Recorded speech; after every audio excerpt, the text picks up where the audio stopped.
আসসালামু আলাইকুম এভরিওয়ান, আমি হাবিব।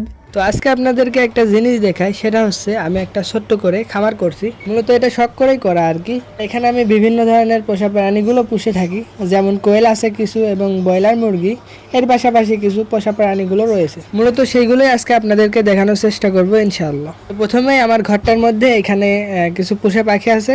তার মধ্যে এখানে দেখতে পারছেন মাশাআল্লাহ দুইটা ঘুঘু পাখি আছে, আর এখানে আমার আছে দুইটা জেব্রা ফিন্চ পাখি, যা আমি অনেক দিন আগেই শখ করে কিনছিলাম। তো এখানে যে দুইটা ঘুঘু দেখতে পারছেন, একটা ঝড়ে পড়ছিল, ওইটা আমি সংগ্রহ করছি। তো এখানে আরও দুইটা ঘুঘু পাখিতে দেখতে পারছেন, এই দুইটাও কিন্তু রেস্কিউ করছি।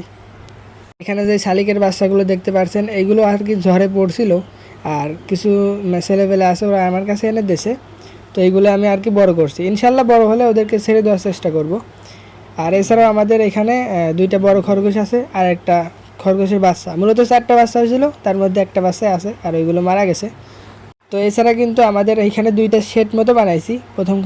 প্রথমত এখানে কিছু কোয়েল পাখি আছে। তো আলহামদুলিল্লাহ এই কোয়েল পাখিগুলো নিয়মিতই কিন্তু ডিম পাড়তেছে, আর তার মধ্যে এই 2-4টা লেয়ার মুরগির বাচ্চা দেওয়া আছে। আর এই সাইডটার মাঝখানে আমরা এখানে জায়গায় করে কিছু ব্রয়লার মুরগি কিনছিলাম অনেক দিন আগে, আর ওদেরকে কিন্তু আমরা একদম ন্যাচারাল খাবারে দিয়ে থাকি। মূলত ভুট্টার গুঁড়া করে তার সাথে কিছু ফিড মিক্স করে একসাথে আমরা খাওয়াই। এতে কম খরচেই ওদের খাবারের খরচটা চলে যায়, কেননা ওদেরকে কিন্তু আমরা খাওয়ার জন্য বড় করছি, বিক্রি করার জন্য না। যতটুকু হয় আলহামদুলিল্লাহ। আর এছাড়াও এখানে আমরা অনেক দিন আগেই কিছু টাইগার মুরগি কিনছিলাম, তো সেগুলো মাশাআল্লাহ অনেক বড় হয়ে গেছে। মূলত এদেরকে ভাত, তারপরে এমনি দেশি মুরগি যে খাবারগুলো খায় সেগুলো দিয়ে থাকি। তো মাশাআল্লাহ এরা কিন্তু বড় হয়ে যাচ্ছে। তো এখানে কোয়েল যে ডিম পাড়ে সেগুলো দেখতে পারছেন। মূলত ঘরের মধ্যে কিন্তু মোটামুটি ভালোই জায়গা আছে।